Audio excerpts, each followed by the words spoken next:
નમસ્કાર ગુજરાત. અત્યારે ગુજરાત રાજ્યમાં પૂર્ણવર્ષુ નક્ષત્ર છે એ બેસી ગયું છે અને આ પૂર્ણવર્ષુ નક્ષત્રની અંદર ગુજરાત રાજ્યના જે રિલીજન ભાગ છે ગુજરાતના, જેમાં કચ્છ સિવાયના, સૌરાષ્ટ્ર સિવાયના જે ભાગ છે, ઉત્તર ગુજરાતથી લઈ મધ્ય ગુજરાત, પૂર્વ ગુજરાત અને સૌરાષ્ટ્રના દક્ષિણી ભાગના વિસ્તારો કે જે દક્ષિણ ગુજરાતના વિસ્તારોને અડીને આવેલા આ તમામ વિસ્તારોને ગુજરાત રીજન ભાગ કહેવાય છે. તો આ રીજન ભાગની અંદર મિત્રો અત્યારે પૂર્વનસનું જે નવું નક્ષત્ર બેસવાનું છે એ નવું નક્ષત્ર અસર પહોંચ્યા છે.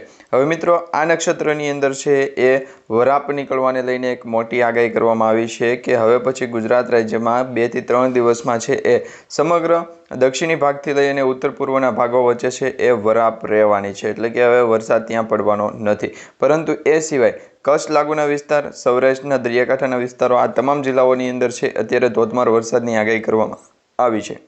તો આજના વિડીયોમાં અમે તમને એ જણાવીશું કે ગુજરાત રાજ્યના કયા કયા જિલ્લાઓની અંદર અત્યારે છે એ વરસાદની આગાહી કરવામાં આવી છે અને કયા કયા જિલ્લાઓની અંદર વરસાદની આગાહી કરવામાં નથી આવી. તો એના માટેનો આ વિડીયો છે, તમે છેલ્લે સુધી જોતા રહેજો, કારણ કે મિત્રો તો જ તમને ખ્યાલ આવશે કે ગુજરાત રાજ્યમાં વરાપ છે એ કયા દિવસથી નીકળશે, કઈ તારીખથી છે એ વરસાદ બ્રેક મારશે અને સાથે સાથે ગુજરાત રાજ્યમાં હવે વરસાદનો ત્રીજો રાઉન્ડ છે એ ક્યારે શરૂ થશે. તો આ દરેક આગાહી જાણવા માટે તમે આજનો વિડીયો છેલ્લે સુધી જોતા રહેજો.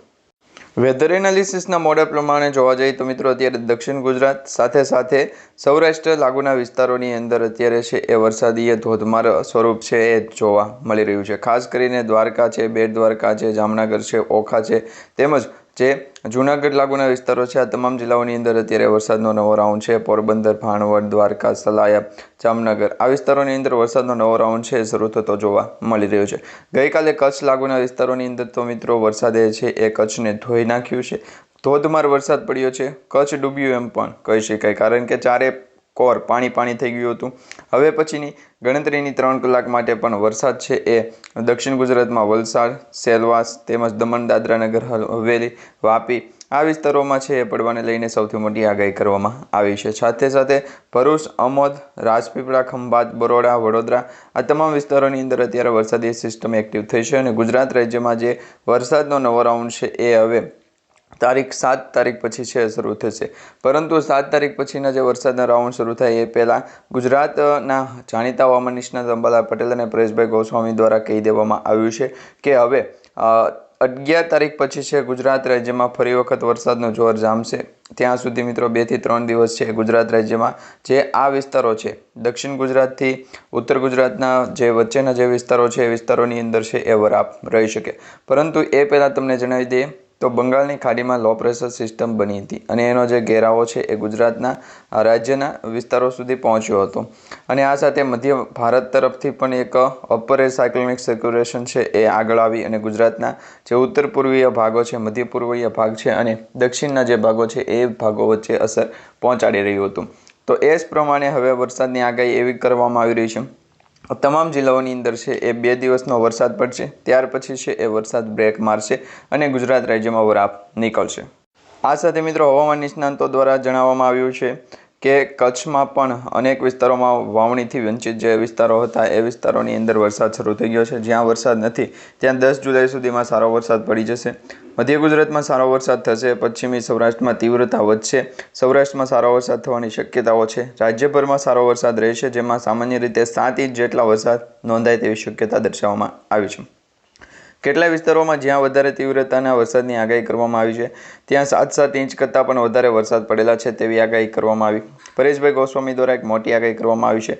ગુજરાતમાં ગુરુવારથી એકવાર વરસાદનું જોર સતત વધી રહ્યું છે મિત્રો. ગઈકાલે અને આવતીકાલે છે એ વરસાદ ફરી એક વખત જોરદાર પડશે. ગુજરાતને હજી થોડા સમયમાં રાહત મળે તેવી શક્યતાઓને પણ નહીવત છે. આજે શુક્રવાર અને શનિવારના રોજ જોવા જઈએ તો શનિવારના રોજ ગુજરાત રાજ્યમાં મેઘરાજાની તીવ્રતાના પ્રમાણમાં ઓછી થઈ શકે. જોકે 11મી જુલાઈ સુધી ગુજરાતનું હવામાન કેવું રહેશે એ અંગે હવામાન કેવું રહે એ અંગે નિષ્ણાંત પરેશભાઈ ગોસ્વામીએ આગાહી વ્યક્ત કરી છે. અનરાધાર વરસાદની આગાહી કરવામાં આવી છે. પરેશ ગોસ્વામીની આગાહી કરતાં જણાવ્યું છે કે ગુજરાતમાં વરસાદનો બીજો રાઉન્ડની શરૂઆત હતી એ હવે પૂરી થશે અને 10 જુલાઈથી ગુજરાતમાં ત્રીજો રાઉન્ડ શરૂ થશે. ગુજરાતના 2 જિલ્લાઓને ખાસ સાવધાન રહેવાની ખૂબ જ જરૂર છે, કારણ કે હવામાન વિભાગ દ્વારા તો કરાઈ છે, પરંતુ હવે પરેશભાઈ ગોસ્વામી દ્વારા પણ ડરામણી આગાહી કરવામાં આવી છે. એક નિષ્ક્રિય તો બીજી સિસ્ટમ સક્રિય. તો આ રીતના મિત્રો સિસ્ટમ વર્ક કરી રહી છે. હવામાન નિષ્ણાંત પરેશભાઈ ગોસ્વામીએ ગુજરાતના હવામાન અંગે પોતાની સોશિયલ મીડિયા ચેનલ પર એક વિડીયો અપલોડ કર્યો હતો. જેના અનુસાર 3 જુલાઈથી વરસાદના નવા રાઉન્ડની શરૂઆત થઈ ચૂકી છે. રાજસ્થાનના દક્ષિણ પૂર્વ ભાગોમાં જે સાયક્લોનિક સર્ક્યુલેશન હતું તે સતત નબળું પડી રહ્યું છે. 3 તારીખે આ સાયક્લોનિક સર્ક્યુલેશન આ તમામ ભાગો ઉત્તર ગુજરાતમાં આવી ગયું. ત્યારબાદ 4મી અને 5મી તારીખ સુધી છે વરસાદ ભૂકા બોલાવી રહ્યું છે. આજે 5મી જુલાઈના રોજ જેથી ગુરુવારે ઉત્તર ગુજરાતમાં સારો વરસાદ નોંધાયો હતો. જોકે હવે આ સિસ્ટમ નબળી પડી ગઈ છે. બંગાળની ખાડીમાં પણ એક લો પ્રેશર સિસ્ટમ છે. બીજી તરફ જોવા જઈએ તો મિત્રો બંગાળની ખાડીનું સાયક્લોનિક સર્ક્યુલેશન છે જે બંગાળની ખાડી સુધી પહોંચી ચૂક્યું છે. આ બે સિસ્ટમને કારણે એક ટ્રફ રચાયો ગયો છે, જેના કારણે ગુજરાતમાં વરસાદનો નવો રાઉન્ડ શરૂ થશે. હવે ધીમે ધીમે મધ્યપ્રદેશનું સર્ક્યુલેશન ગુજરાત તરફ આગળ વધશે, જેથી ગુજરાતમાં 10-11મી તારીખ સુધી છે સારો વરસાદ વર્તાય છે. આ સાથે ગુજરાતના ઘણા બધા જિલ્લાઓ જ્યાં પશ્ચિમી સૌરાષ્ટ્રમાં જળબંબાકાર. પરેશ ગોસ્વામીના અનુસાર આ નવા રાઉન્ડમાં છે એ સૌથી વધુ તીવ્રતા દક્ષિણ ગુજરાત અને ઉત્તર ગુજરાતના ભાગોમાં જોવા મળશે. આ સાથે પશ્ચિમી સૌરાષ્ટ્રમાં અતિભારે તીવ્રતા દેખાય તેવું પણ જોવા મળી શકે છે. પશ્ચિમી સૌરાષ્ટ્રમાં જળબંબાકારની સ્થિતિ પણ સર્જાઈ શકે છે અને ઉત્તર ગુજરાતમાં પણ સારામાં સારું સંકટ છે એ જોવા મળશે. ગોસ્વામીના અનુસાર ઉત્તર ગુજરાતના બનાસકાંઠા અને અરવલ્લી જિલ્લાને ખાસ સાવધાન રહેવાની તાતી જરૂરિયાત છે. વરસાદ સાબરકાંઠા અને અરવલ્લીને ધમરોળી નાખશે. આ ઉપરાંત વિસ્તારોમાં તોફાની વરસાદ શરૂ થશે. મધ્યપ્રદેશ બોર્ડર લાગુના વિસ્તારોમાં રહેલા વિસ્તારો છે જેમાં મહીસાગર, દાહોદ, ગોધરા, છોટાઉદેપુર વિસ્તારોમાં પણ સારા વરસાદ પડે તેવી શક્યતા દર્શાવવામાં આવી છે. 7 ઇંચ જેટલા વરસાદ વરસે તેવી પણ શક્યતા છે. હવામાન નિષ્ણાંતે જણાવ્યું છે કે કચ્છ જિલ્લામાં પણ અનેક વિસ્તારોમાં વાવણીથી વંચિત જ્યાં વરસાદ નથી ત્યાં પણ 10 જુલાઈ સુધી સારો વરસાદ પડી શકે છે. મધ્ય ગુજરાતમાં સારો વરસાદ રહેશે. પશ્ચિમી સૌરાષ્ટ્રમાં તીવ્રતા વધશે. સૌરાષ્ટ્રમાં સારા વરસાદની શક્યતાઓ છે, સાથે રાજ્યભરમાં સારો વરસાદ રહેશે, જેમાં સામાન્ય રીતે 7 ઇંચ જેટલા વરસાદ નોંધાય તેવી શક્યતા રહેલી છે. કેટલાક વિસ્તારોમાં જ્યાં વધારે તીવ્રતાના વરસાદની આગાહી છે ત્યાં 7 ઇંચ કરતાં પણ વધારે વરસાદ પડી શકે છે એવી આગાહી અત્યારે વ્યક્ત કરવામાં આવી રહી છે. આ સાથે મિત્રો ભ્રામક વરસાદ પડશે. પરેશ ગોસ્વામીના અનુસાર આ વરસાદનો નવો રાઉન્ડ છે એવો તોફાની હશે કે જે એક દિવસ ભારે વરસાદ થાય તો બીજા દિવસે કોરું થઈ શકે. એટલે વરસાદ થાય અને બંધ રહે. જ્યાં સારો વરસાદ નથી ત્યાં તમે છે એ વિસ્તારોમાં વરસાદ આવી શકે છે. એટલે ખેડૂતોને ચિંતા કરવાની જરૂર નથી. પરંતુ જે ખેડૂતો વરાપની રાહ જોઈને બેઠા છે એમને હજુ વધારે રાહ જોવી પડશે. પૂર્વ ભાગોમાં જે સાયક્લોનિક સર્ક્યુલેશન છે હતું સતત નબળું બની રહ્યું હતું. ત્રીજી વખત આ સાયક્લોનિક સર્ક્યુલેશન છે એની અંદર પણ ફેરફાર થતો જોવા મળી રહ્યો હતો. તમામ ભાગ ઉત્તર ગુજરાતમાં આવી ગયા હતા, જેથી ગુરુવારે ઉત્તર ગુજરાતમાં સારા વરસાદ નોંધાયો હતો. જોકે આ સિસ્ટમ નબળી પડી છે. બંગાળની ખાડીની એક લો પ્રેશર સિસ્ટમ છે એ પણ જોઈ લે તો બીજી બાજુ જોવા જઈએ તો બંગાળની ખાડીનું સાયક્લોનિક સર્ક્યુલેશન કે જેના બંગાળ ખાડી સુધી પહોંચી ચૂક્યું છે. આ બે સિસ્ટમના કારણે એક ટ્રફ રચાઈ છે, જેના કારણે ગુજરાતમાં અત્યારે વરસાદનો નવો રાઉન્ડ શરૂ થયો છે. હવે ધીમી ધારે મધ્યપ્રદેશનું સર્ક્યુલેશન ગુજરાત તરફ આગળ વધશે, જેથી ગુજરાતમાં 10 અને 11મી તારીખ સુધીમાં વરસાદ છે સારામાં સારો. બીજી બાજુ જોવા જઈએ તો મિત્રો પશ્ચિમી સૌરાષ્ટ્રમાં જળબંબાકાર થયો છે. પરેશ ગોસ્વામીના અનુસાર આ નવા રાઉન્ડમાં સૌથી વધુ તીવ્રતા દક્ષિણ ગુજરાત અને ઉત્તર ગુજરાતના ભાગોમાં જોવા મળશે.